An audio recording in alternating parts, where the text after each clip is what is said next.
Bingo bango, all the lights are green. Come on, come all. Nothing but love. Nothing but respect. You know what we do, what we don't, what we is, what we isn't. And what we is here today on the beautiful channel New World Supernova. I'm Jade, and I have Eggs for Brekkie, aka Daniel, with me here today. Daniel, say hi. Hello, hello. Hello, hello.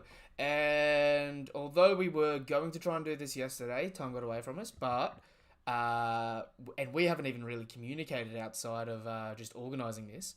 Chapter 1020, Robin versus Black Maria. Um, hmm so before we jump into the chapter, just give me your thoughts. What did you think about the chapter? I thought it was really good. I thought it was a really, really solid chapter. It was obviously pretty much all set up, but even though it was all set up, it was still really, really cool. So I'm happy. Yeah, no, it was a really good chapter, but in a really weird way. For a chapter called Robin vs. Black Maria, there was very minimal Robin vs. Black Maria, if that makes sense. Yeah, it's almost like it was introducing the fight of Robin versus Black Maria. They really didn't verse in this chapter. Oh yeah. Um, but hey, it is what it is. So, before we go any further, you know what to do. You know it's appreciated. Subscribe to the channel. Hit the bell icon for more notifications to content like this. Give the video a thumbs up if you haven't already. And if you're feeling extra nice, share the video or jump in the Discord in the description down below. But all right, let's jump straight into the cover page. Really, which I love this guy 420 land. He gets heaps of cover page requests accepted. Uh, but weird thing is here, the guy on the left of Kirishiro, is that supposed to be a mink or is that another one of the gifters? Oh, I had assumed it was a gifter. Cause it I don't have the chapter up right now. nah, it's all good. But yeah, no, he's just sort of Oh, he looks more like a mink. yeah. I mean, he's got. If he was a gifter, he's probably the best gifter transformation Yeah, you could have asked for. genuinely. But yeah, no, it's interesting. Um, Yeah. but yeah, so let's sort of jump into the first massive reveal of this chapter: the Kaido versus Yamato fight. Yeah. We got Yamato's Devil Fruit. Confirmed, and it was not what anyone thought. Well, I mean, No, it was what people thought before, I but not since we saw the reveal. I'm not even going to lie. I had no clue and still have a very minimal clue as to what the Devil Fruit actually even is. Yeah, I googled it, and you know how last time I googled the Kirin, Yep, and I found a whole bunch of information about it and what its ability should be and things like practically that. nothing on This this. time, nothing on it. I Yeah, got essentially it is the white tiger, but it's like a really wolf. roundabout way of calling. It's like so many different versions of it are also the same thing. It, I it don't know. it was like a white wolf instead of the Yeah, the white white wolf. tiger, Sorry, yeah, but white it's tiger. like Yeah. it's interesting. But oddly enough, as well, she can do her own blast breath. Yeah. So I was sort of like, what? And Yeah. I mean, on top of that, Kaido, I'm pretty sure, I'll have to find it in a second, but I'm pretty sure Kaido implied that he actually, like, clarifying from a couple of weeks ago, he actually gave her the fruit specifically for her to be the, like, to take over from Orochi's position. Yeah, it was like a genuine you've been raised to take over and lead Wano for me, and I'm giving you the fruit so that you'll have the power to do so. Like Kaido seemed to be like essentially breeding her to be his like little underling who Mm-hmm. like leads Wano for him. Um, so Yamato has the Mikami Dog fruit, which is apparently a Yeah. mythical zone. So Um, fun little tidbit. As I was looking up to it, apparently it's also called Okami, which I find is funny because they say like O at the start of everybody's name in Wano, like mm, Otama and things like Also that. the So I thought that Okama, was pretty funny.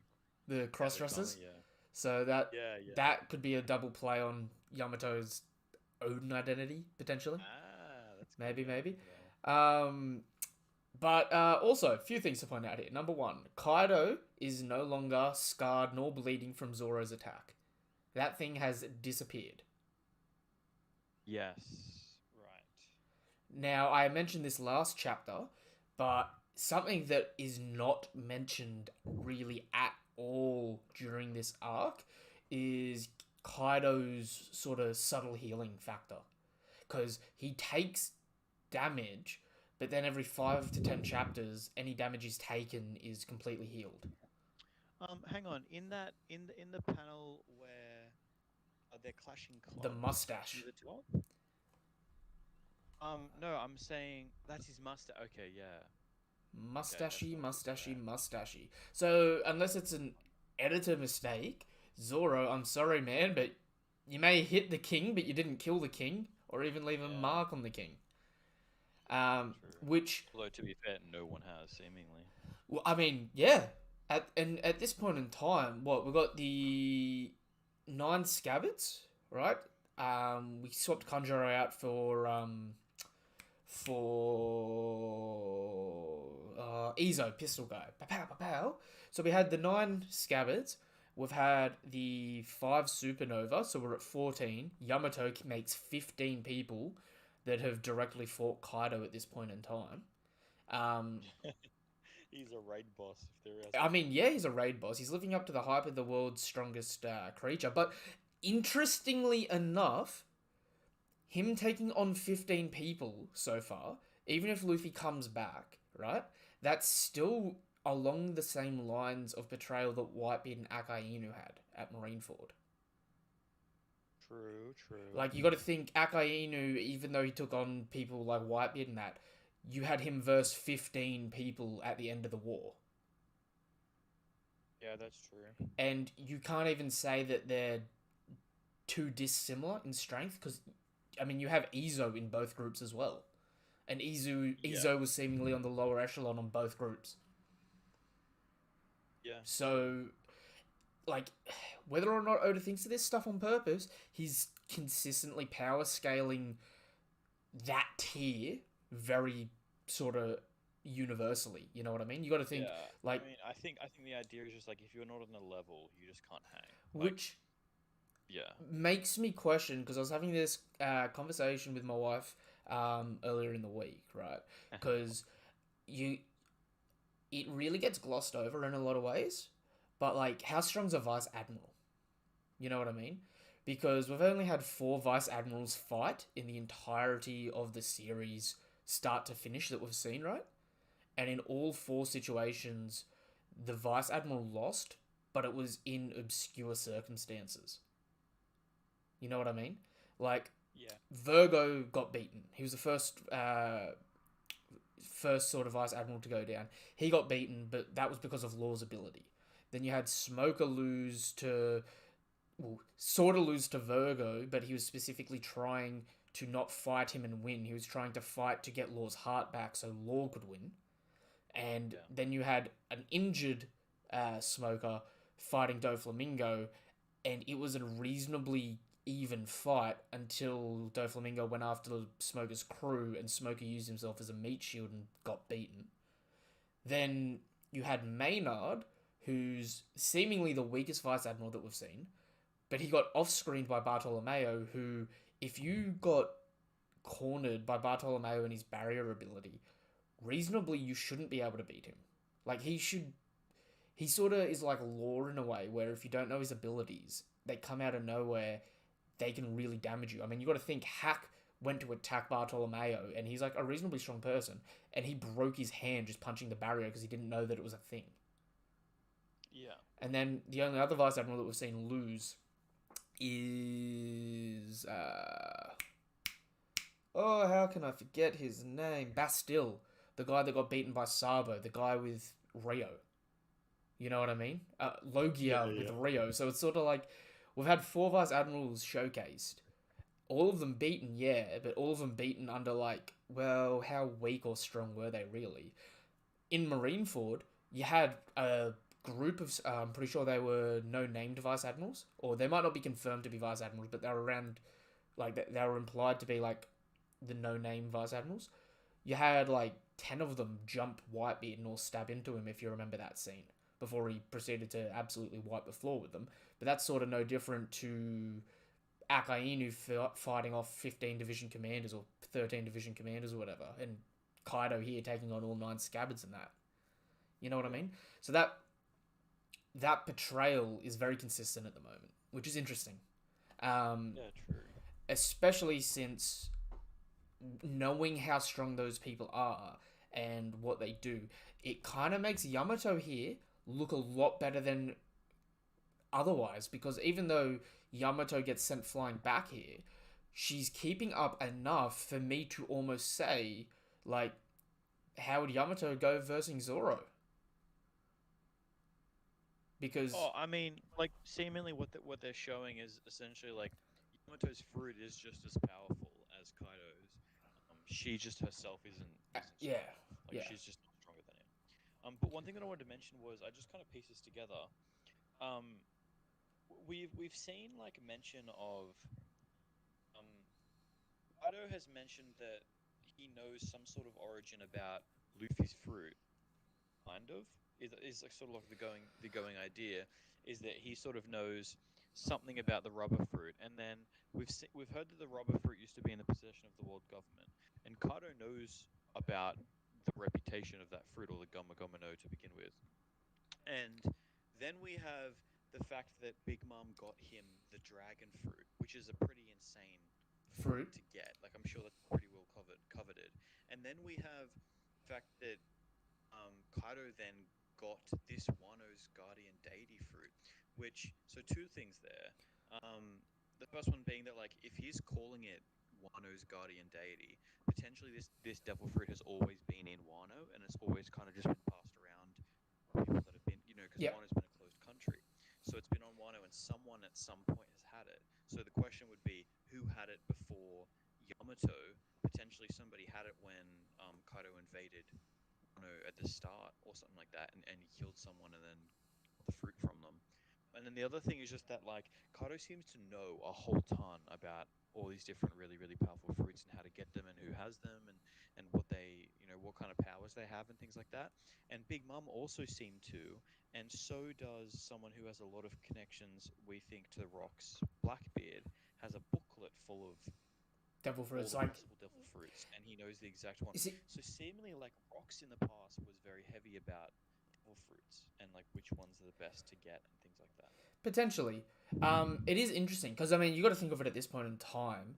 I know Kaido's animal themed, but if everything went well in an ideal world for Kaido, you got to think he has 3 mythical fruits in what would have been his arsenal, right? Plus 6 ancient zones in his arsenal as just his like main fighting force. Like he's oh actually no, 3 mythical zones, 6, 7, 8, 9 ancient zones because you also have the headline the super all stars. You know what I mean? So like Kaido was really stacking for the brawn over brain sort of situation there. So it is really interesting to see how he's acquired these fruits, especially since he, in a way, even though he got it off Big Mum, he acquired his fruit. He sought after business deals with Orochi and allied with him, essentially gaining his allegiance and his fruit into his squad. Went out of his way to get Yamato's fruit to do essentially the same thing. Um, more The so, other idea be Big Mom, all of Big Mom's crew members, all of her kids have got some kind of food related devil fruit. fruits, almost as if she went out and hunted specific like food related devil fruits to give to her kids as well. So seemingly like they've both picked a specific niche of devil fruits and they've gone out and hunted down specific devil See, fruits. Like he's seemingly hunted out either the users of or just the fruits themselves of all these and zones, and then she has gotten all these the fruits from them. interesting thing as well is their allies they've hunted down the seemingly hunted down the fruits for specifically, but people that have joined their crew don't necessarily follow the same theme. You know what I mean? So Kaido's sort of essentially hired Apu and Hawkins, right? None of them are like they're not animal based fruit people. But then look at Big Mum's crew. She had she had Peckham's, who was a turtle zone, Beige, who had the castle zone. I can see why you'd say Tamago would be a food based zone in a way, potentially being the chicken and the egg sort of thing. But it's like they're 99% one specific type with a little bit of bleed over, where they've either like acquired allies from the world through like the trickle down of recruiting, or from uh, just sort of potentially duds in what they want. Like look at Brule. She doesn't have a food related zone. She's got the mirror related zone. But that might have been the dice they were rolling when Big Mum was giving out fruits to her kids. Really. Yeah, right. Um. Yeah, and then yeah, I mean even then, like it all of that stuff is still at least kind of like Wonderland themed. Like even like the book guy, it's very Big Mom. You know what I mean? It's very relevant to that whole like thematic kind of thing. You know, it's not like they have like a Tyrannosaurus Rex in the middle of like the whole place. I You know? mean, it's not like they were the Doflamingo pirates, because they had a really wide range of devil fruits scattered through It like was their just ranks. yeah. That's the thing is that like what we've seen in the past is like other people haven't been that specific on fruits they wanted to get. Like it doesn't seem like that common of a thing for pirates to go out and hunt down specific fruits. Like all of Whitebeard's crew members had very random fruits. All of like Shanks seemingly just doesn't have any. But then like you've got all the random like Supernova and things like that just sort of like have their fruit because they just sort of got them. They didn't, you know, like hunt them down. And so it seems like a pretty unique thing to people that are related to the Rocks pirates to have this idea of like finding knowing a lot about these certain fruits and which ones are strong and hunting them down. And maybe that was like a thing with Rocks is maybe they just kind of Hmm. did that. It's just a funny thing that kind of puts them together. Speaking of Shanks, quick question for you, right? So, 12 years ago, Who's Who versus Shanks happened. Who's Who went down. Shanks got the Gum Gum fruit. And then after that, Luffy ate the fruit, as we know, right? What are your thoughts on the idea that as soon as Luffy ate that fruit, as soon as Garp became aware, he removed him from general society and put him in the same place he stashed Ace? Ooh. Right. Like potentially Luffy just kind of lived in that village as like a normal village boy, Yep. up until that point, and then he got taken up into the mountain bandits, Yes. placed with Ace. Yeah, that's really interesting. It's, Mm. so basically, the idea is he never really could have become a marine because like the fact that he had that fruit is like, Or ah, like maybe like it was that you point in join the time. marines and they're Maybe it was that point in time where Garp doubled down and was like, "You have to become a marine." yeah, right. Like it's not just like I don't want you to be a pirate or a marine. I just want you to live a normal life. It's Mm. like you have to either fight for our side or I be mean, killed. Like it that's it. it might be sort of dark, and I know people have very different opinions on Garp as a person, whether he's good or bad. But you got to think of it right. He had the son of Dragon and the son of Roger in his hands. Yeah. One ate a devil fruit that was supposedly secured by not just the Marines, but the world government and CP9, the secret intelligence agency of the world government. Yeah.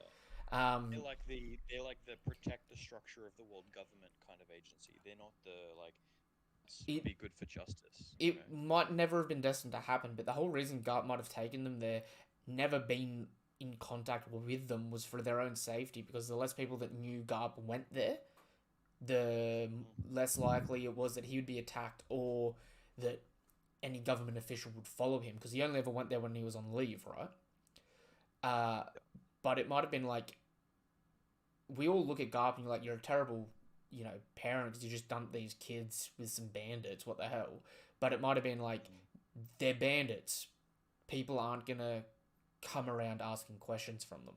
Keep them out the Yeah. way. They can learn to sort of fend for themselves a bit, and then when they're old enough and they can enlist in the Marines, we can train them in the Marines, because otherwise the son of Roger and the son of Dragon will be executed just on namesake. Yeah, literally. Yeah. Because I mean, like, That I don't think they ever had a chance of like joining general society and things like that. no, no, like it was become a marine or become a pirate or die. And that's just sort of the unfortunate that their situation was. You know what I mean? Um, Yeah. it is interesting. It is interesting. Because like it leads into the whole Yonko thing and like which Yonkos sort of um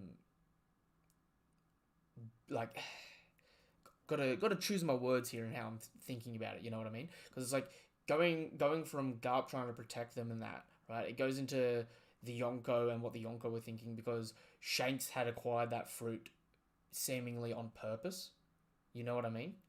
Like you don't just randomly pillage a CP9 ship in the middle of a backwater place like East Blue.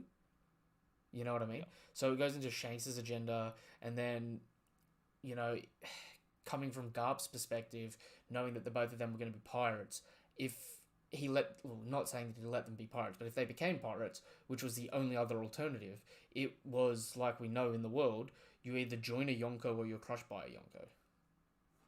Like Yeah. Luffy and Ace aren't expected to when they decide to ship out if they did ditch on becoming Marines, even though Garp probably always thought they were going to be, they weren't expected to beat Yonko.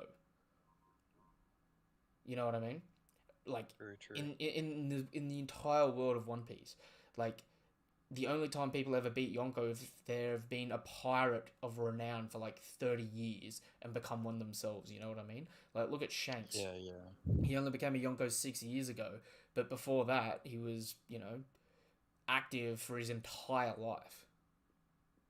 Hmm.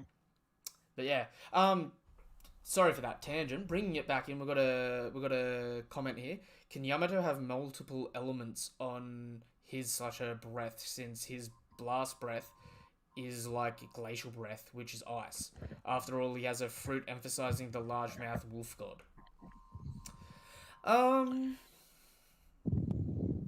Potential. I seem to see it as it looks like she is kind of he is kind of ice themed. Like I feel like that smoke that's coming off of him is like kind of like a like blue bluey white. dry ice kind of Yeah, smoke. yeah. And I think honestly, like imagine Entei, the Pokemon, the Yep. legendary bug Pokemon. I honestly think it's just Entei, essentially the Devil Fruit. Like I think whatever inspired Entei as a um as a Pokemon is essentially what this fruit was also inspired by. I can see that. And I'm pretty sure Entei has like a big laser ice breath as well. It's interesting because it is called Divine Glacial Fang, so she definitely has an ice theme to her. But whether or not she's got other elements on top of it, I don't necessarily know. But it might not necessarily matter, realistically, because Kaido's got, as far as we know, he's got three elements. He's got the fire, lightning, and wind, right? But Yes. if you're shooting a cold breath or like an ice breath, realistically, there's some capacity for all of those elements to be countered by the one element in a way. Yeah, yeah, yeah. Like, Like at the end of the day, like they're just kind of shooting raw force at each other, right? Like yeah, elements like that in general, like anime and manga and stuff, don't necessarily like combine it. and like have the same reactions they would in I mean, science. yeah, it's anime manga logic. Like, I don't know about you guys, but my personal feeling has always been that Whitebeard's Quake Fruit, and now I guess Blackbeard's Quake Fruit, would be able to counter these elemental effects. Not just because we saw him block Akainu's Magma Fist and Aokiji's Ice in Marineford, but because, like, depending on how you want to go down the rabbit hole of it, right? Fire doesn't really have a mass to it. So things like the Borrow Breath or Ace's Flame Fist, you know what I mean? Realistically, if there's like a strong enough gust, it shouldn't have been effectful, you know what I mean? Yeah, but that's Kind of, the thing is though, like imagine a borrow breath and then you create like a bunch of blades. Like Kid creates a bunch of blades and shoots them into the borrow breath. Like yeah. what would realistically happen was the borrow breath would just annihilate the blades. But what in reality, like it wouldn't. It would just heat the blades up a lot, make them like maybe slightly melt, but they would still probably get through and hit you. You know what I mean? Although, But it just doesn't happen that way in like manga. although, Maybe, maybe not. I'm pretty sure we did see this. I want to gauge how strong a Borrow Breath is because didn't we see one blow up a mountain at the beginning of the arc? Sure, Where, we did. yeah, That is another thing that I wanted to put out. But that's the thing. I think that's just because of pure force. yeah, that's fair. I don't think it like melted it. Yeah. Um, I think that's kind of how it does. It's like it doesn't really matter what the element is. It just kind of like generally like does damage. You know, like general damage. Um, like I don't think, for example, like his or his lasers. I don't think Oda would have put so much thought into it to be like, oh, it's condensed matters of light, and the light will create off-put heat energy. So as soon as it touches an object, it creates so much heat energy that it creates an explosion. I think it was just like, haha, laser go boom, you know? I mean, it's fair enough. It's a laser. It's all in the name. Exactly. Lasers go pew and then they go boom. Mm. Yeah, but one thing that I wanted to put out there is that since she is canceling out, or I guess the Borrow Breath is almost equally canceling out her Divine Glacial Breath, she essentially has like a base power of annihilating a mountain with a breath, Yeah. which is pretty insane. Which I mean, if, in One Piece terms, that sort of puts you sort of on Warlord level from Jump, doesn't it? Yeah, Around that baseline. Not all the yeah, supernovas could destroy a mountain, but I feel like all the outside of Buggy, all the warlords could. If yeah. that's a good gauge, I know that's a huge, um, that's a huge sort of variety and strength there. But I mean, Yamato seems consistently put around second commander level, which sort of seems Yeah. pretty reasonable. And I mean, I if mean, you, she is like huffing through this whole fight, while Kaido is not at all. So like she is just hard losing and this fight. I mean, look, She's just hanging out. it's not just hard losing. You got to think here. Like, realistically, she's essentially got the perfect counter for a Yonko and is fighting at her full pelt and still slowly losing. Whereas, Yeah, like, sorry, but if this was Smoothie or if this was Ace, it's kind of like a three-hit combo. You know what I mean? yeah, true. Like, Yeah, yeah. not, Well, not, think about it. Luffy beat Katakuri and then got one shot by Kaido. yeah, Like, fact that she has the Rio, I guess, to survive like a normal club hit from Kaido, already almost places her above any like second division who doesn't have Rio, right? oh yeah, Yeah, yeah. she's pretty up there. Although, I would like to point out, so we know that she didn't have Rio because she couldn't get her own cuffs off. We see Kaido come down here, and seemingly she blocks with her own Kanabo before getting sent away. And there is the lightning shock in between both of the attacks, like the defend and the attack.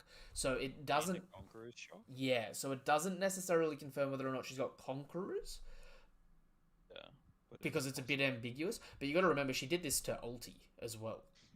So Oh yeah, see that lightning shock though is like just like a one or a couple little tendrils. Like oftentimes when we see them, it's like a big black lightning explosion almost. yeah, Interesting. It could go either way. yeah. Like you could just as likely be like, oh yeah, she's definitely got conquerors at this point in time, or you could go, yeah, or not. Um, Exactly. Yeah. I don't know if it's a hard confirmation. oh yeah. But yeah, so that's sort of Yamato for this part of the chapter. Kaido's pretty much all healed up. She's slowly losing, but she's still sort of there. Kaido's Kaido's fine. He's got a little bit of Honestly, scruffing on him. she's just keeping him warmed up before Luffy Oh comes yeah, back. That's really it. It's just like doing some shadow boxing for your next random boxing. It's like not really going to tire him out that much. definitely.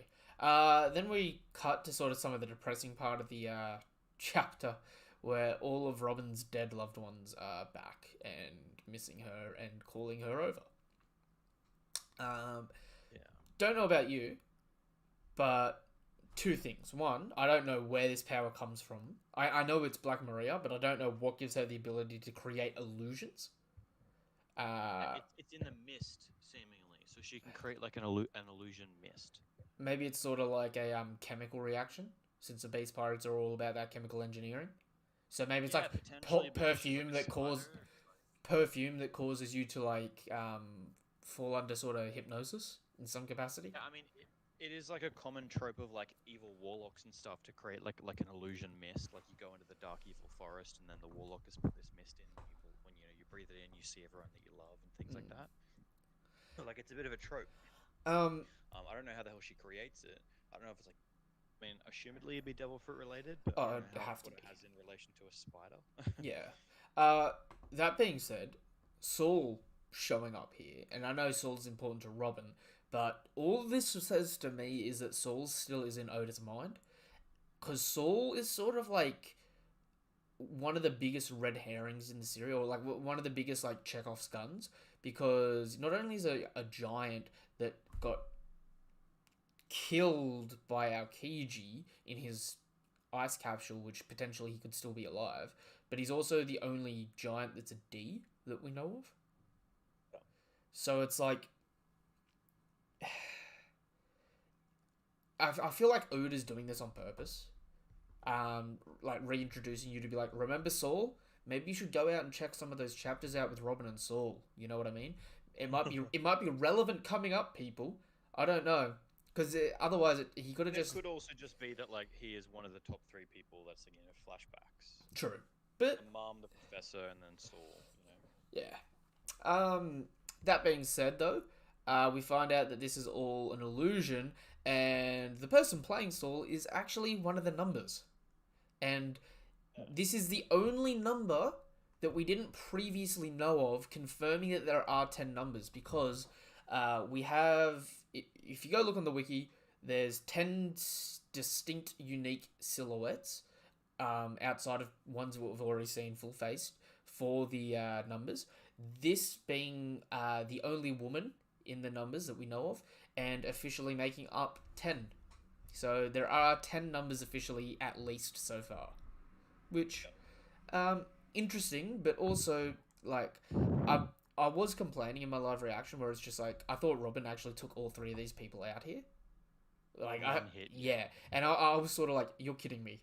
Like, I know we're trying to Yeah. play up here, but like, you couldn't have thrown one of the numbers to Beppo or to Kid's crew just to make it seem like they're useful. Like, guys, no one thinks about this, but can we just point out Drake's crew and Apu's crew should be, and Hawkins' crew should be here somewhere. But they are doing nothing. It's like, dude, This is actually the Straw Hat. It is seriously like the Straw Hat Pirates soloing the Beast Pirates right now. I mean, yeah, like hard, because I mean, like, All we have is like Kid and Killer that um, are fighting what Hawkins and Big Mom, which aren't the Beast Pirates. yeah. Well, I mean, yeah. I mean, So it's like, if that's what you want to do, if you want to have the Straw Hats versus the Beast Pirates top commanders, go for it. But I mean, show me Apu's crew, show me Hawkins's crew, show me Drake's crew, because we've got we have at least one unique standout character from each one of their crews that we saw pre time skip. You know what I mean? It's like, at least use them to like hype up some of the Beast Pirates before the Straw Hats take them out. Like if you want them to be like significantly more useless than the Straw Hats, like if you want to show off the Straw Hats as being just way better than them, at least like show them like show that like say Beppo lost to one of the Flying Six and then have like Sanji beat them or something like that. well, it's just Show them it. it's odd to me that Oda went through the effort of designing them pre time skip, but hasn't brought them back here when, like, even in the background here, sort of like, I don't know, just I feel like it's a wasted opportunity it's a wasted opportunity of Oda's that he doesn't normally fall for, because he's all about the world building. You know what I mean? Yeah. But hey, it is what it is. And then we have Black Maria come crashing in. I don't know why she was in another room all of a sudden, because last time we saw them, she was completely topless with that giant wadio, or her giant spin wheel spear over her head as she was flexing her back after taking her shirt off. And then all of a sudden, we're in a genjutsu in another room.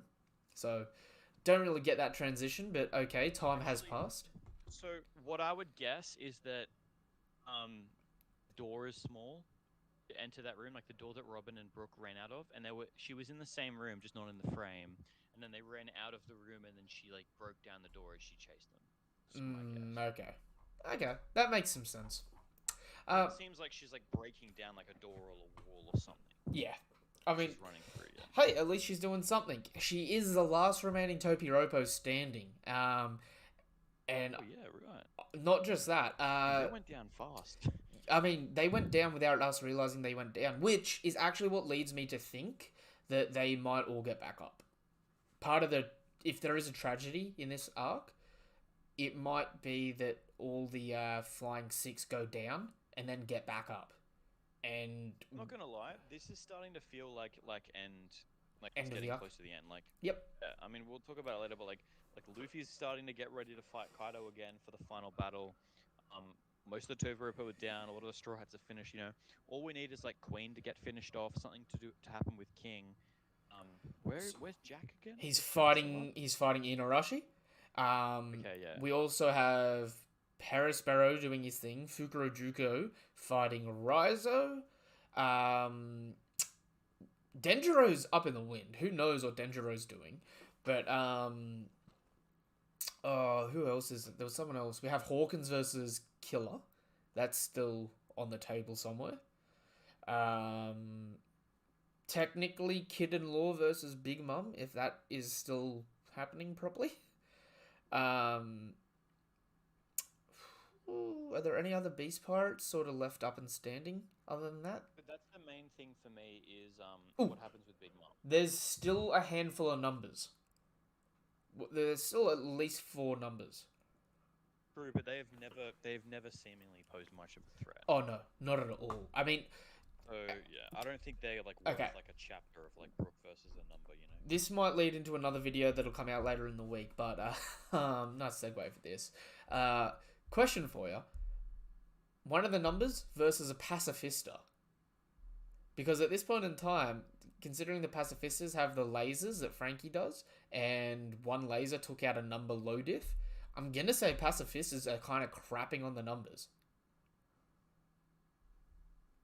I mean, yeah, like I think if a number hit a pacifista, it would like wreck it, but like I think it wouldn't get the chance. I mean, to, yeah. I don't even know if it would wreck it, as opposed to it would hurt it a bit and it would get back up.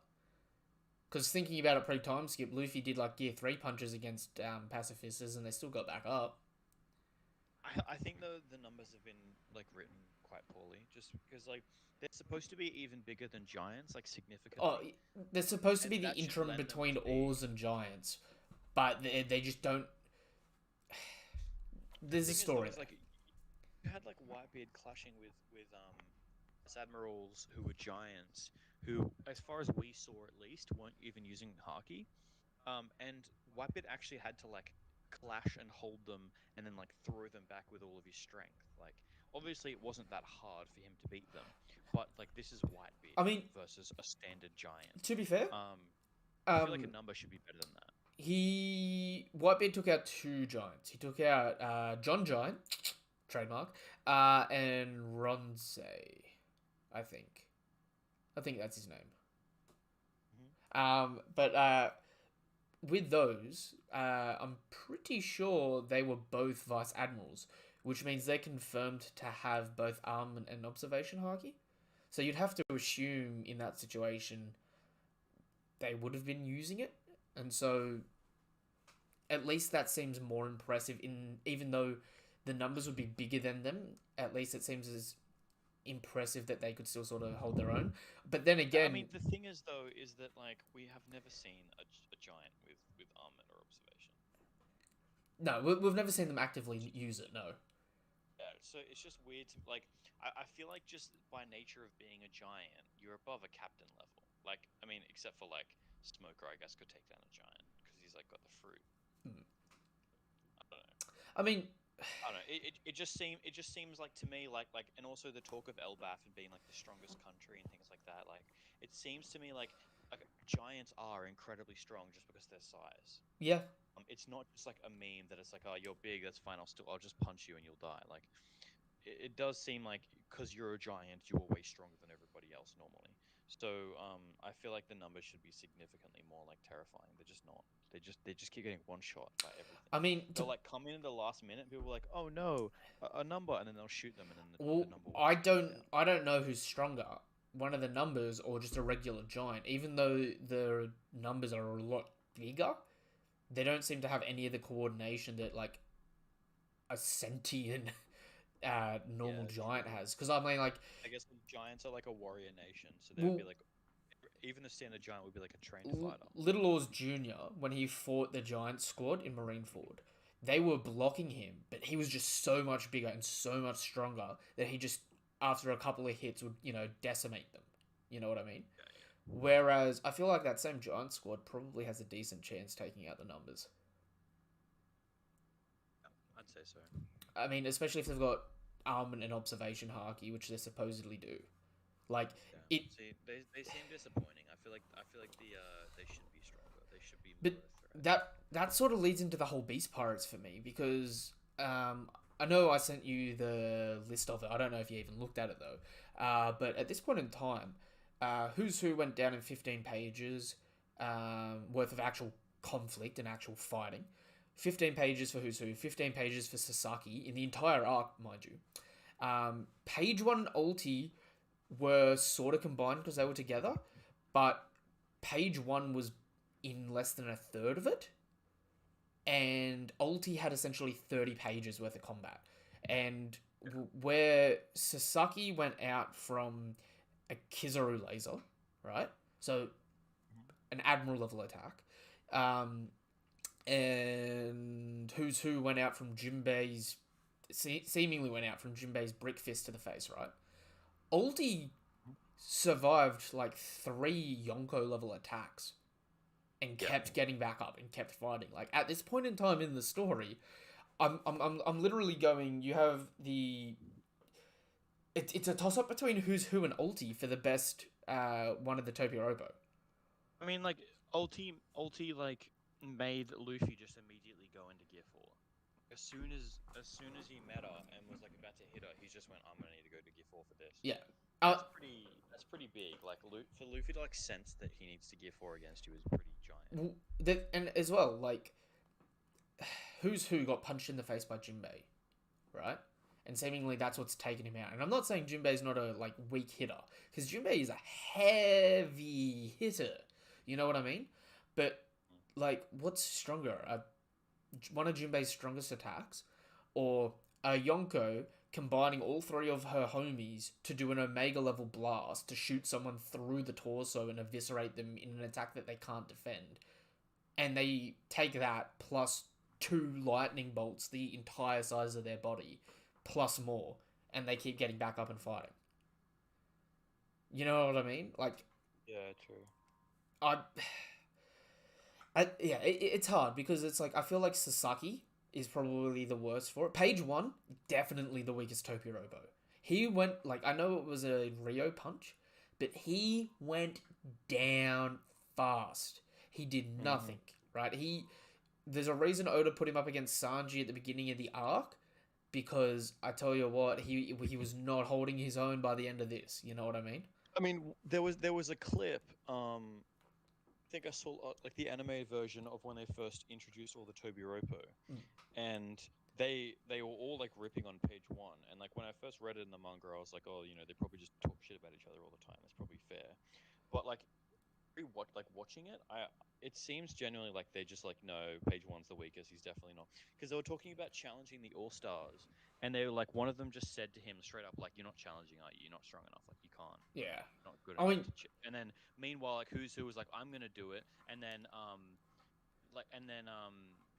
what's his name? Ulti said to Who's Who like, "You better not talk smack about Pepe. I'm gonna beat you up." Like, it's that kind of deal.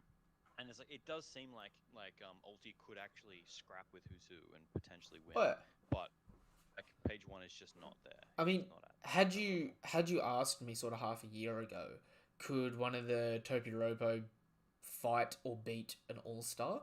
I would say, oh yeah, at least 2 of them have a chance at taking down Jack. Now, I am honestly looking at now. Like Who's Who has the potential to do the damage output, but he doesn't have the HP. Ulti is the only one that has the HP, but her attacks aren't going to do much to Jack. You know what I mean? Yeah. It's like at this point in time, the Tobiropo sort of like they're good, but they're on the line of being a joke in a way. You know what I mean? Like, Yeah. I mean, they're terrifying and they're strong, but on the flip side, right? You put me up against Daifuku and Oven, and I'll probably be a bit more scared of Daifuku and Oven. You know what I mean? Because like, yeah, it's hard. It's hard. All right. Moving on, we have One Yudo, the Pug Smile user. This poor man had his body removed to turn into a pug. I feel so sorry for this dude. This is by far, outside of Dobon being inside of a hippo's mouth, this is, oh, is this worse than being a chicken's ass? I mean, he's a pug's body with a human head, right? Yeah, That is just like awful. That is just god dude. awful. I mean, to the point where he's left living his life as a prop for a Topiropo. Yeah, literally, he just runs around in a circle in a group of his stuff. That's just ridiculous. Feel sorry for this dude, but hey, it is what it is. I'd rather be a pleasurer, to be honest. Oh yeah, pleasure 100%. Life would be better laughing all the time. Yeah. So we see sorry, not Ulti. We see Black Maria use spiderwebs here for the first time properly, right? And Oda went the anatomical route, which okay, fair enough, Oda. I don't know why we've got her in a semi-hybrid human spider form. Is it just to make the web coming out the butt joke? Is it just because you couldn't do that if she was human from the waist down? Yeah. Interesting.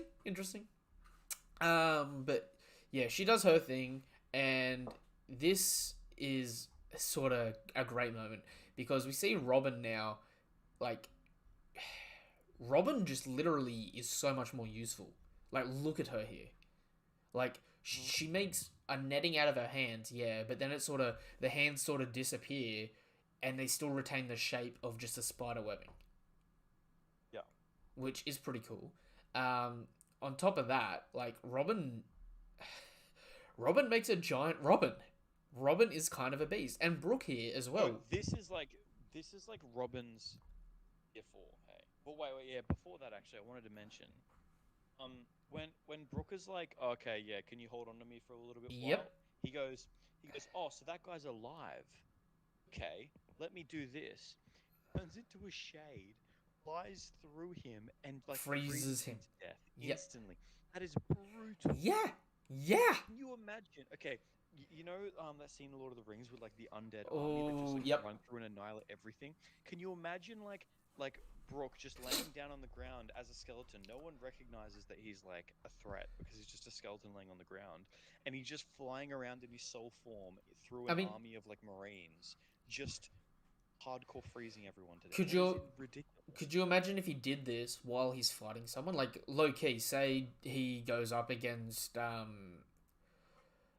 just for whatever reason, Doc Q, right? Surgeon of Death versus, or not Surgeon of Death, the Terrible Doctor versus the Skeleton Man, because for some reason Chopper's busy, right?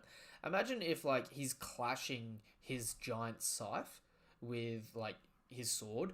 He's not, there's no head giving. They're just sort of blocking each other, just like, stuck in the clash. And then Brooke's just like, man, screw this, and just projects his face through him and kills him.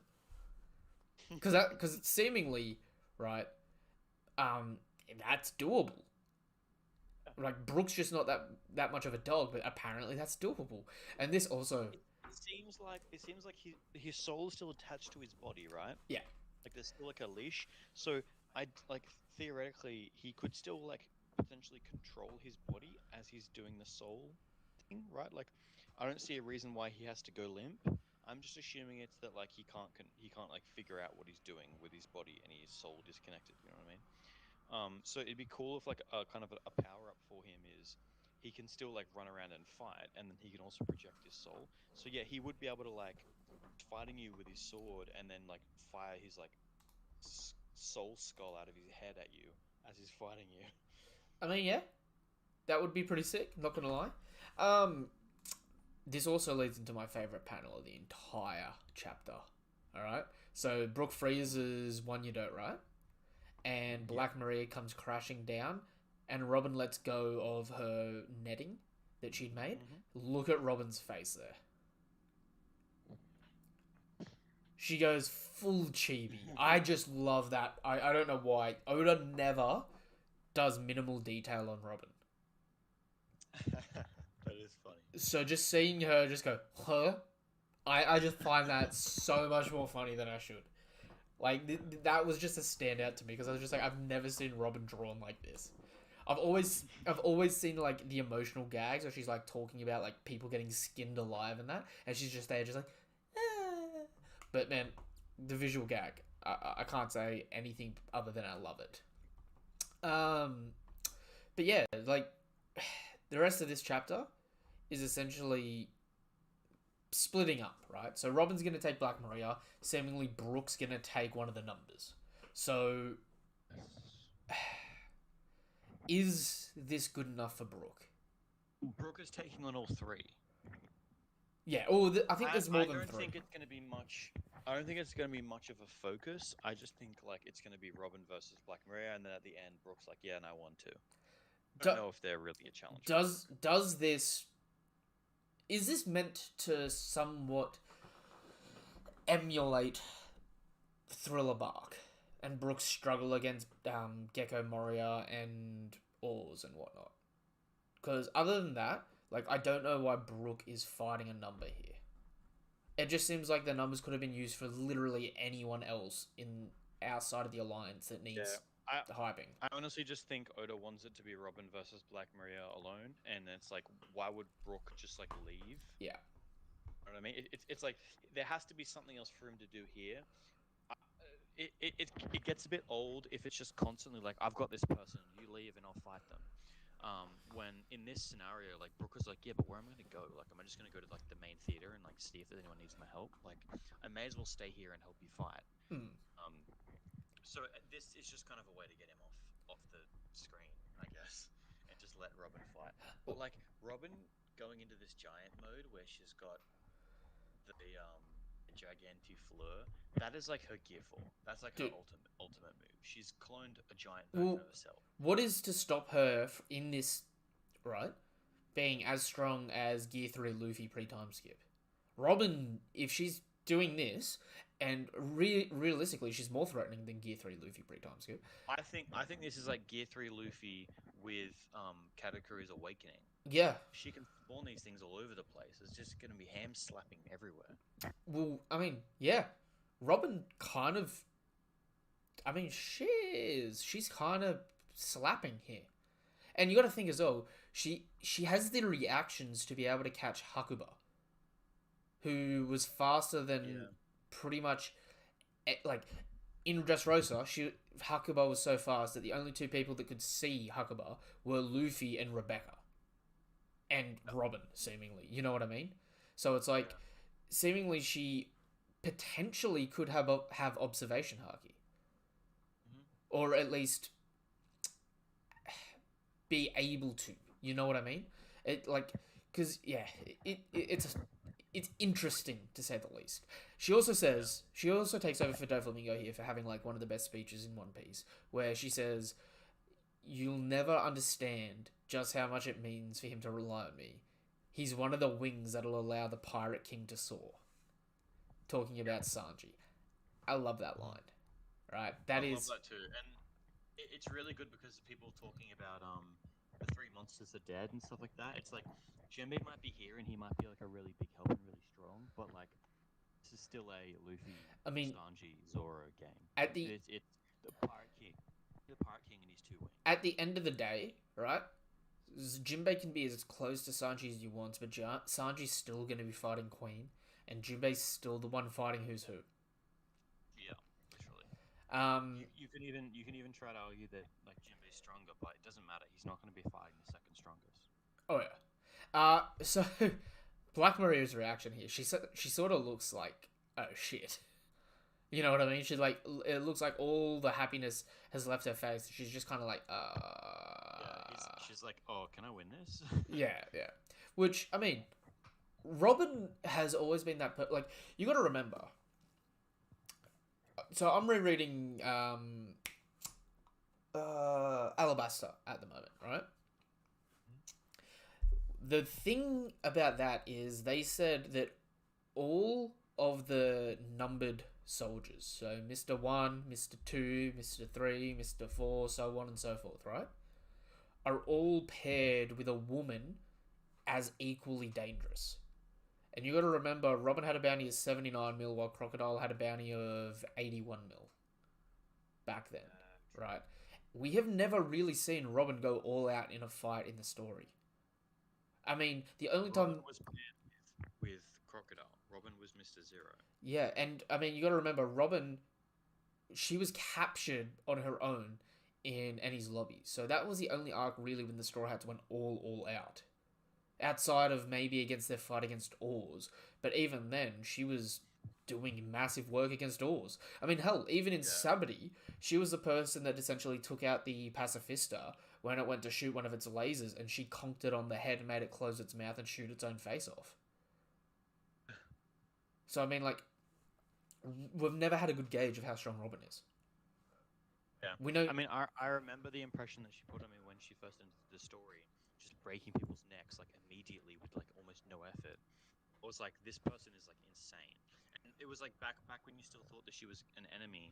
And I remember, like, the first time that I saw her, like, take out a bunch of people, I was like, she is a big enemy. Like, I thought that she was going to, like, be a returning villain in the show, and she was going to keep coming back and be, like, this really scary, like, you know, evil boss lady. And then she ended up joining the crew.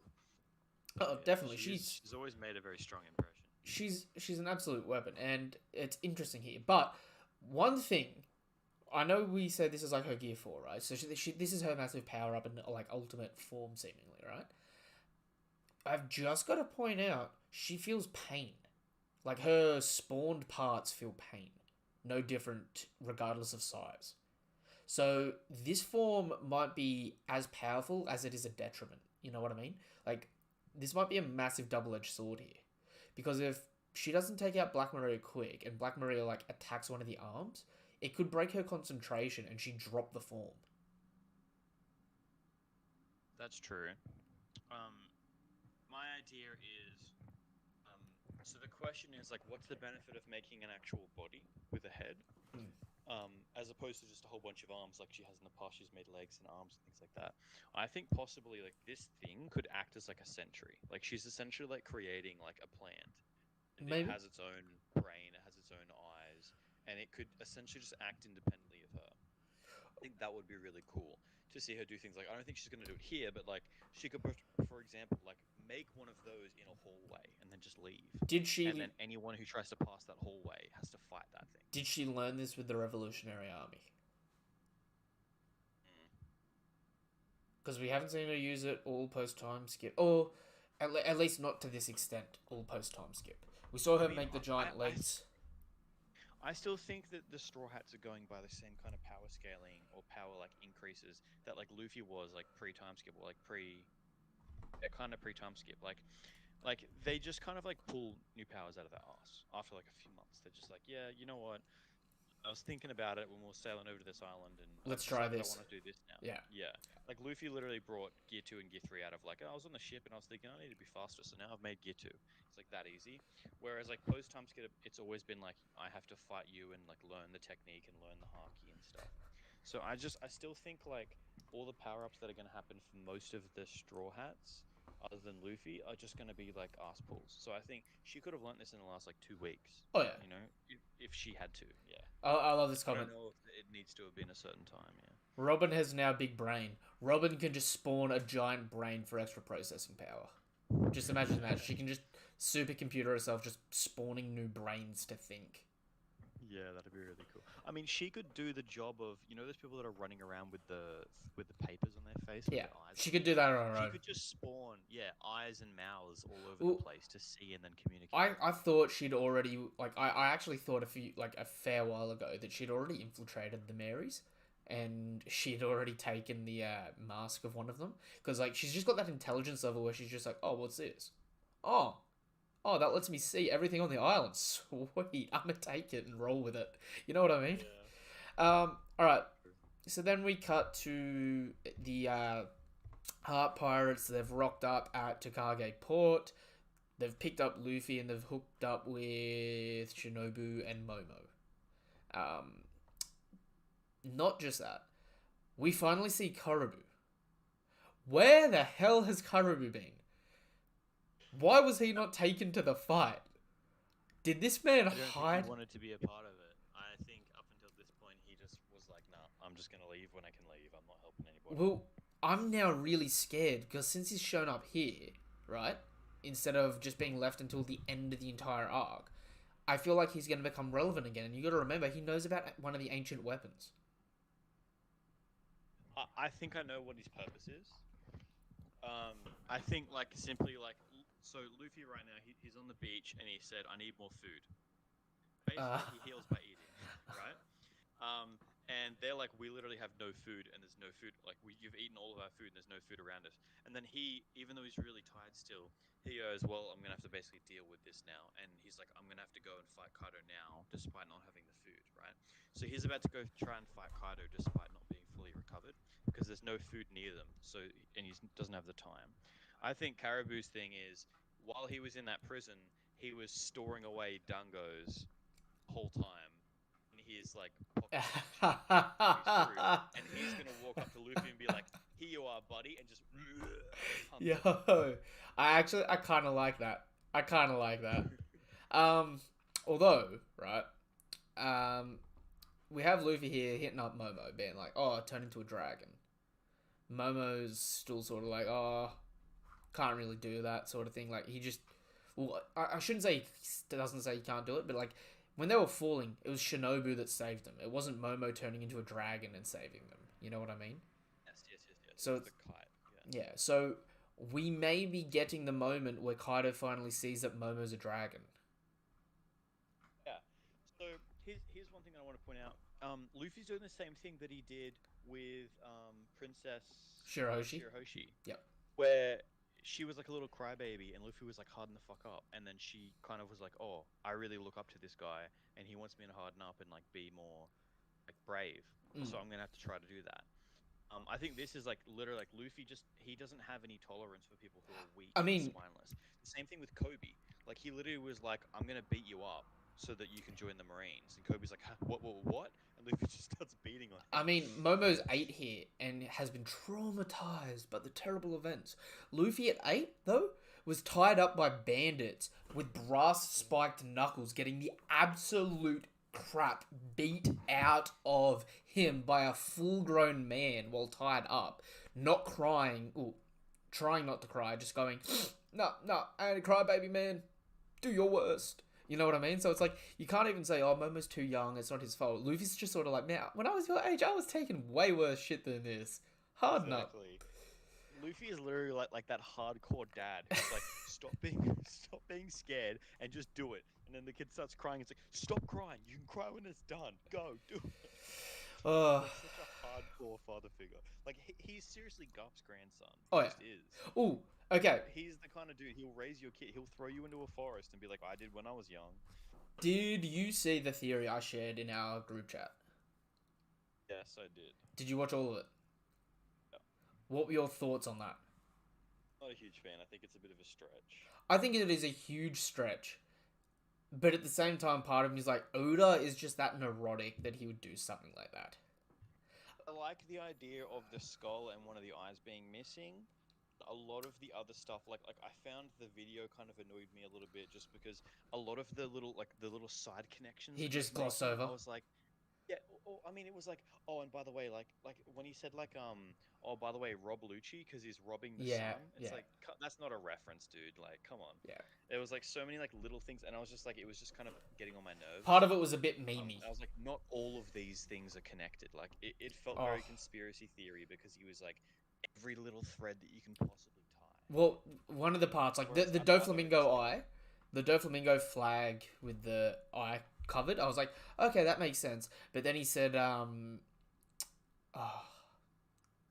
he's mentioned something else, and I was like, man, that's just got nothing to do with anything that you were talking about. What? I was actually the opposite. When he said the Doflamingo flag with the eye covered, I forgot what it looked like exactly, and I was like, "Oh, that's a good point." And then he showed it on the screen, and it's just like a big line through the like diagonally through the Well, whole I face. It's mean, not specifically over the eye. It's actually over like the edge of the eye only. Dofi's And I was like, also probably blind in one eye "Yeah, yeah." since he copped an arrow to the eye. So I mean, take Mm, that how you will. But I mean, look, it was an interesting theory. The part of it that really interests me the most is the fact that the Sky Island, Shandora, and that is the only place where the poneglyph writing is commonly placed around.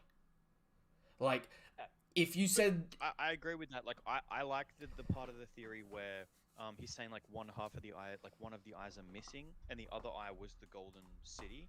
And I was like, yeah, that's like pretty true. Like it is very, I think it is very likely that like wherever Laughtail is used to be a part of Sky Island, and either the Sky Island like was originally on the ground and got raised up into the sky, leaving Laughtail where it was, or the opposite, like Laughtail fell down yeah, to the bottom. I mean, The other thing is that the Golden Bell, the Golden City, and all that stuff only happens on that one specific Sky Island. Um, happen to have like a god overlord of it, but we've known that there are many, many, many other little Sky Islands, but none yes, of them seem very significant, right? Whereas that one has like tons of ancient yeah. heritage and tons of like, yeah. So Especially I forget what it was specifically, but it was a point about uh the naming scheme of One Piece, or something like that about it being that sorry, for anyone that hasn't seen this theory video, go check it out. It's on O'Hara's channel, right? It's his latest theory video. Great watch, 22 minutes long. A lot of it's got fluff in it. Really interesting though. But essentially, there was it, there's just a little, there's just too much off with it, if that makes sense. I mean, yeah, it would be interesting though if Laugh Tail is at the bottom of the ocean under Annie's lobby, yeah, but like at the same point in time, you got to think what it would mean to get there. Like, there's only a 50-50 chance of making it to Fishman Island. You know what I mean? yeah, So imagine yeah, finding all four poneglyphs and you go to Fishman Island essentially, which is a 50-50 chance, and then you like coat my ship, and instead of going up, which is only a 50-50 chance, we're going to go out into no man's land into the ocean following our log post to Annie's lobby. You know what I mean? To yeah, that's how you've got to do that. That's how you make it to One Piece. You know what I mean? yeah, And it's like uh, doesn't quite suit up. But with the stuff with Skypiea though, like there are a heap of connections with all different species around the world in One Piece, not just like in their physical emblems and all that sort of stuff, but just like thematical connections with things that aren't human in One Piece in different countries and that. But it's like it's really interesting to me that you got to think Toki, like he didn't mention this at all, but Toki came from the tail end of the Void Century 800 years ago, right? So she didn't live through the 100-year void, but she came right from the end of it, yeah? She was dressed in full Wano attire, right? yeah, But had never been to Wano in her life. Which meant there was a community of Wano people not living in Wano. Most likely they were living in Shandora, considering it's the Kozuki family riding all over the city. right. Like theoretically, like people from Wano like were all around the world, and then they all retreated to Wano. Like Yeah, Wano was like a place that they retreated to. yeah. Or even there might not have been all around the world. There just might have been two civilizations of it. Like we know that there's more than one civilization. Like there's the giant island of Elbaf, but Jaguar D Sol, the only D that's a giant, was from the West Blue, and there's an island of giants in the West Blue. You know what I mean? So it's Yeah, like, yeah. for all we know, there's some other little satellite places that like some of these species also stemmed from. You know what I mean? Where there was like a split in the past when whatever country developed seafaring and all that sort of stuff. Yeah, right. But no, it is interesting because like it. Sky Island is like that one arc that sits like it feels like it sits so far out from the rest of the story, but it also has like some of the most interesting information in it where it's just like, oh, but what if? You know what I mean? Yeah. Yeah. I think Skyline will definitely be significant in whatever the One Piece ends up being. I just think that specific theory was a little bit too far fetched, and even if the general idea of that theory is what actually happened, I think so many of the tiny little threads that he mentioned were just not aren't actual not relevant. things. Yeah, no, I get that. Yeah. Honestly, I don't know how I feel about I don't know how I feel about Laugh Tale being like okay. To put it in perspective, right? Laugh Tale to me, Roger said he was the only person that set foot there in 1,000 years or whatever. You know what I mean? Yeah. So it's like for it to be under a major place like that, to me, just sort of cheapens it because it's like, yeah, are they the only ones there? You telling me no scientist from the Marines has been like this giant hole under Eddie's lobby? Let's go suss it out. You know Yeah, what I mean? I feel like we need to have like there should have been something in the story where it's like we heard a story of someone who was asking questions about like what's down there, and then they got like silenced by the world government or something. Mm. You know what I mean? Because like there are like hundreds, and it's not only like CP9 members. Because you think maybe CP9 members they're just ultra loyal and they wouldn't care, but like it's a whole bunch of like standard ass navies, like Navy Marines. It's like one of them is going to be like, what the hell is down there? And then someone's like, oh, we don't know. And it's like, you've never tried to figure out? No. And Mm. then he's like, okay, I'm going to go to the library and try to find out. And then he goes, and then he gets like, the librarian is like, reports him, and then he gets killed. Mm. Like something like that, you know? We've got a comment here. What if Laugh Tale is on the dark side of the moon? Then NL has found One Piece, hasn't he? Since NL is Yeah. on the moon. Also, do you think we're ever going to get NL come back in the story in any way, shape, or form? I don't know. I think he'll only come back if the moon is like relevant. I I mean, don't know. I hope I love NL as a character and I want him to come back in the story, but I hope not. Because whatever kind of plotline comes with him, I just don't. I think it'll be a bit too weird. I yeah, I think it's hard. I watched the Reverie stream the other day, well, over the last couple of days, and that over the weekend and that. And another YouTuber, Sage, um, said that what if the Arc Maximum was Pluton, and looking at all the other like ancient weapons, right? So you've got we know Pluton is a battleship, right? But we don't know what's entailed by it. We know it had blueprints and whatnot, but the blueprints of the Arc Maxim was essentially it ran off the Gorogoronomi. It's the only ship that we know of that can take out an island, but it's also because of the Gorogoronomi. You know what I mean? Yeah, yeah, So it's like yeah. interesting stuff to think of because at this point in time, if Pluton's just a ship, it's almost not impressive. You know what I mean? Especially since it was apparently on Alabaster, but I really don't think it's a ship. I think if it's a ship, it's like Zoe or some shit like that. You know what I mean? Like, oh, I guess it's a ship because you can travel around the oceans on it. But like, yeah, I don't know. I don't see a ship being that powerful because ships have never been that significant in the story, and like anyone can just like jump off of a ship. I don't know. well, I mean, I feel like we've already got a grand ship in the Noah. So, Yeah, like, and like, what's it gonna have? Like a giant death ray on it that can annihilate an island? but that's Cool, essentially what but the so can a Sunny does. busticle. Oh God, Yeah, Busticles. Is a I Busticle mean, still like the threatening? busticle is just.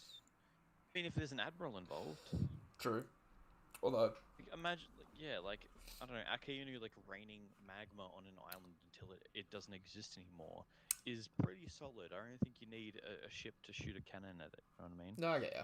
Um, yeah, it like the thing is that like the one thing that we've seen is that one person can control Sea Kings.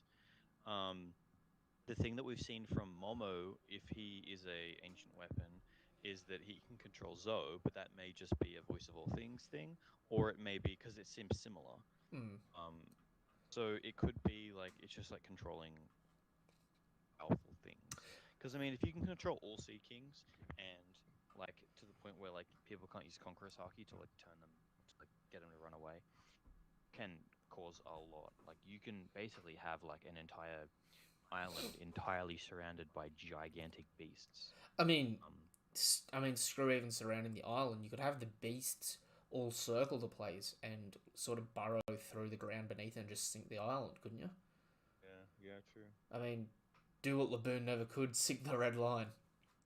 Um, all right. Do you have any theories for next chapter? I feel like next chapter is going to be probably will be the conclusion of the Robin Black Maria fight, and probably the conclusion of the Brook versus the Number, or this was the setup so that they're going to jump back to Killer versus Hawkins or something like that, or Jack versus Eno.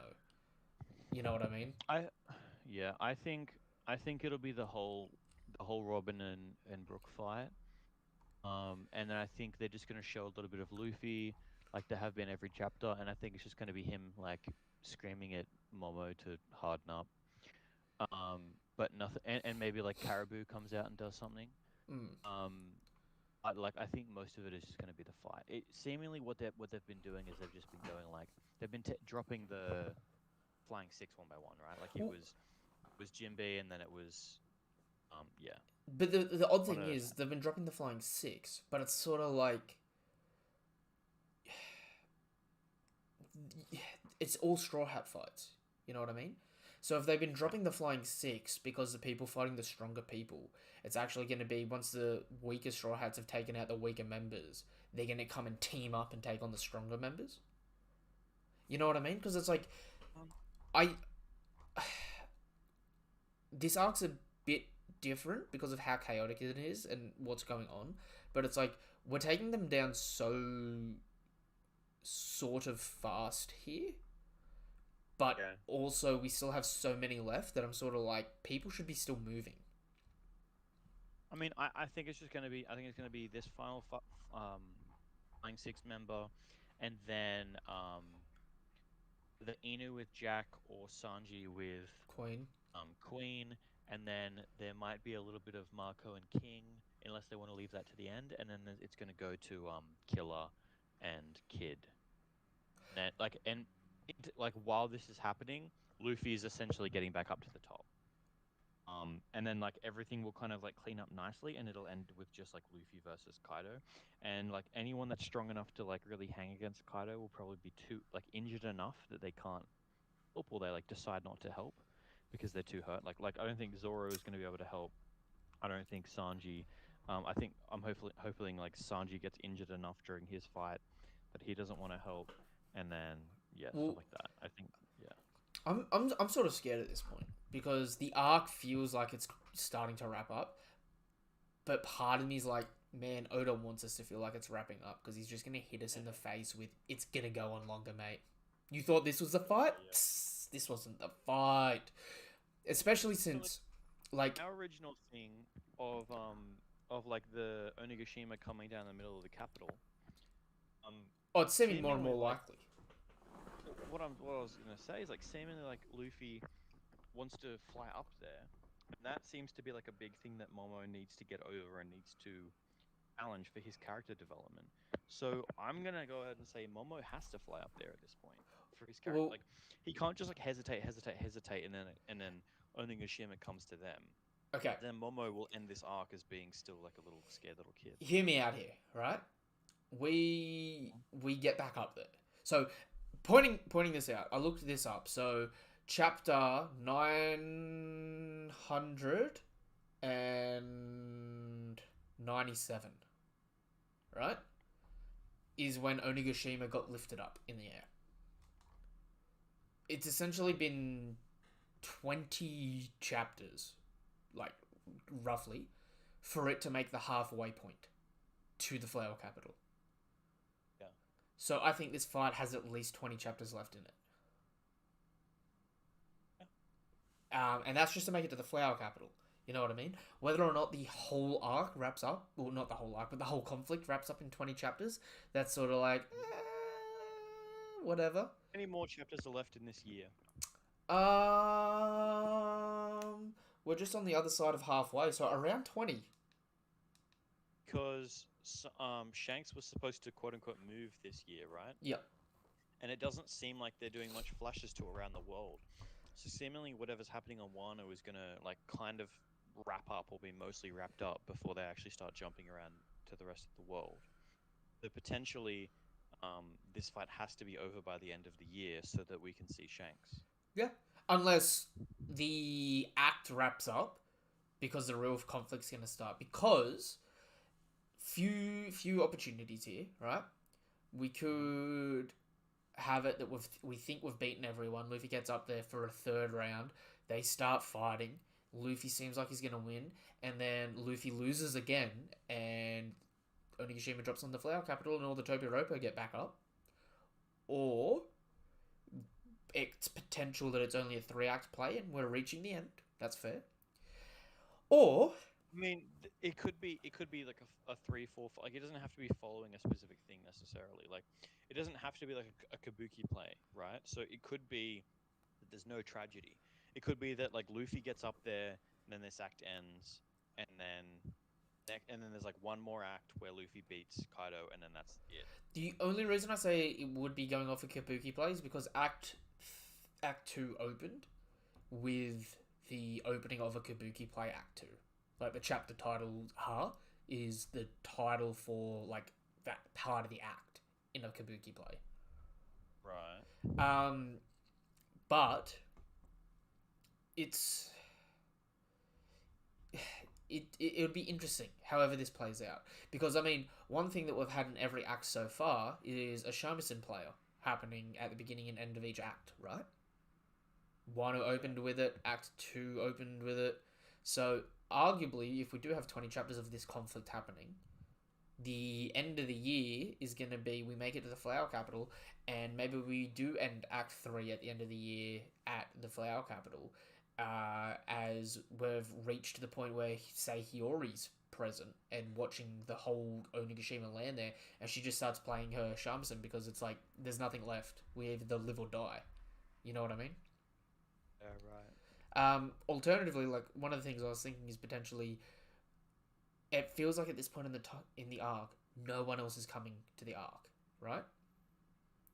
Yeah. It would be really, really, really like a massive fu if Act 3 ends with us having beat all of the Beast Pirates and all that sort of stuff, right?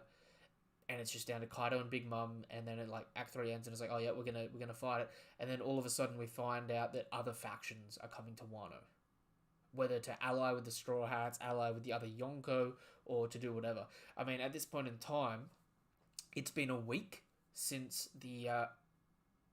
I think it's been a week. It's been at least a couple of days, if not a week, since the warlords were abolished, right? So for all we know, all the warlords have been dealt with in some capacity, and the Marines have the manpower now to do something about Wano. You know what I mean? We have the Big Mum pirates still on the island. Like, there's so many possibilities, but I don't want to keep hyping it up because at the same point in time, it sort of feels like this arc has been like. I think this has potentially been the best arc, at least post time skip. But it just feels like Oda has kept mystery and intrigue. You know what I mean? I can't accurately guess what's going to happen. I can theorize, but I don't want to kill the enjoyment by over theorizing what's going to happen if it feels like it is coming to a natural conclusion. Yeah, that's the thing. That, I feel like the story is just kind of like casually going one way. I like to just like I trust that Oda's cool and like we'll throw in some cool twists. So like I like to just sort of like go with the flow, and then see the twists when they happen and be surprised and enjoy them. You know. And so like if like right now it's looking like it's pretty straightforward. Like Luffy wants to go up to the top in the next couple of chapters, and then there's not that many people left on the Beast Pirate side to take down. So it looks like that's just kind of how it's going to go. And Mm. I'm just happy to like sort of think that in blissful ignorance. And then if a big twist happens, I'll be like, oh, that was awesome, and it'll be really good. It just kind of improves my enjoyment of it. Look, at this point in time, I just want to know: is Moria alive? Or does Blackbeard has Blackbeard killed this guy and got his fruit on his crew? Because I mean, at this point in time, realistically, actually, in this point in time, if you're saying, you know how Blackbeard said, if the Navy's just gonna claim it, we might as well grab it, boys. And that Yeah, I'm pretty sure that was the last time we saw him, right? that was. I mean, what's to say that someone on his crew hasn't killed Moria, and the whole thing he's going after is he's going after the corpses of all the warlords. Right. Could you imagine having Mihawk? Corpses. Could you imagine Okay, having right, Shiryu's yeah. shadow in Mihawk? Yep, that's true. Like, and as far as we know, it's like the the bodies retain the muscle memory of like the abilities in that. You know what I mean? So if you had the shadow of someone that can use Haki in someone's body that could use really strong Haki, there's nothing to say that you can't make a shadow zombie that has Haki. Yeah. So I don't know. Just I want to see what's happening with the rest of the world, but I don't want to leave what's going on here because I mean, like, I feel like there's so much interesting stuff that could be like fleshed out. That's just not like we haven't gotten like I keep saying we haven't seen the on-air pirates or the Hawkins pirates. I mean, where's my guy Force, the cat mink on Hawkins's crew? Because I tell you what, I thought that was the traitor for the longest. I thought the traitor was going to be everyone was pointing fingers amongst themselves, and they just hadn't thought about the fact that Kaido has a mink on his crew. Yeah. You know what I mean? We have Karibu, who knows about one of the ancient weapons. Kaido and Big Mom say, we want one of the ancient weapons. He's finally shown up again. What if Karibu goes with Luffy? Like, what if Karibu absorbs everyone here, or a few of the people that are here, right? Yep. And he rides Momo onto Onigashima so he can bring reinforcements. But then Karibu's stuck in the thick of it, and if Luffy goes down again, that man's gonna tell all the world's secrets in exchange for his life and freedom. You know what I mean? Anyway, what do we have in the chat here? What if they will be successful of moving Kaido to Wano, off Wano, but there will be an extended naval fight focusing on pirates themselves until they find the Laugh Tale? Or when they started partying, they gotta wrap up fast because they will notice some threat incoming and proceed to sail away. I mean, there is the potential for that, but at the same point in time, we have 4 regular poneglyphs and 2 road poneglyphs. We have a celebration of Jinbei joining the crew. Like, there's a lot of time-oriented stuff that's going to sort of consume the back tail of this arc. It might only be a small act if it was the 5-act play, the conclusion, you know what I mean? But, I mean, the resolution, I should say. But, like, you got to think about it. They're going to have a party. They've got to find out, they've essentially got to find out any information that would have been in Odin's journal that's relevant without spoiling One Piece. They've got to have they've got to have 3/4 of the map of One Piece, plus 4 out, like, there's only 30 poneglyphs in total, and I think Robin's already seen 6 of them. One in Alabasta, one in Skypiea, one in Fishman Island. She saw one on O'Hara, and she found another one during her life in her flashbacks, right? So, add another 4, she's found a third of all poneglyphs in the world. You know what I mean? Yeah, right. So, this, like, at the end of this arc, we sort of have, like, the info dump of all that, not to mention what's happening around the rest of the world. And it's like, big pieces are going to move, you know what I mean? And unless you think the next arc is the end of One Piece, because we still have one road poneglyph road poneglyph left that we're going to find, right? You've got to kind of stop and think to yourself. Luffy can't go to another regular island. He has to go to an isolated island. Because he's a Yonko now, technically. You know what I mean? Yeah, yeah. He can't just rock up to Dressrosa anymore without it immediately having like the whole navy called to go mess his crap up. Yeah, yeah, yeah. So it's like after Wano, the next arc we're probably going straight to Elbaf if we ever go Yeah. there, and then straight to Elbaf would either not be intimidated by him or have not heard about it. yeah. And then they're not going to call the navy. So. And I dare say at this point in time in the story, Elbaf probably won't really have a conflict. It'll be they go to Elbaf, and they go there. They're expecting like a massive warrior nation. They're expecting to have like throw a few hands with people, but like celebrating that. And it turns out they're like, oh my god, you guys took down Big Mum. We love you. Not to mention you met Dory and Broggy. Oh, and you saved our other two friends at Ennie's lobby. Oh my god, we already are the biggest fans of you guys. Our giant pirates are a part of your grand fleet. You're welcome home here. You know what I mean? It might be an arc that's just got no conflict, like Zoe. Yeah. And then it could also be that they're not even a very strong nation anymore because all of their warriors keep leaving and joining the Marines and stuff like that. And so and that could hype the Marines. They still have the culture, but they're kind of like an oppressed nation, and they're just like, we are no longer as great as we used to be. We're ashamed to face Dory and Broggy because blah blah blah. I mean, think of the flip of that. Like if you said if all the strong giants kept going to the Marines, that just makes the Marines a lot scarier, doesn't it? Yeah. I don't know. Anyway, we've been going for about an hour and a half now. We're gonna wrap this stream up, but keep an eye out this week. We will be releasing. We're about to record it now, but we will be releasing a video on Wednesday. The video is essentially going to be just for you guys for information. We're going to be doing a big tier list, and we're going to be going through and having the discussion and ranking the Whitebeard fleet, the Beast Pirate fleet, and the Big Mum Pirates fleet.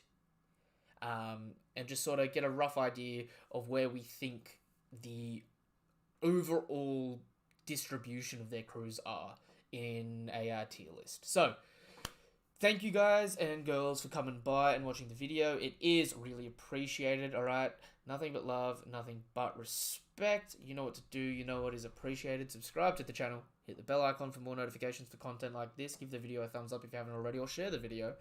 And if you haven't already, join the Discord to talk anything anime and manga related to us. And let us know in the comment section down below what your thoughts were of this chapter. It is always appreciated. Until the next video or until the next live reaction, peace and have a damn good day.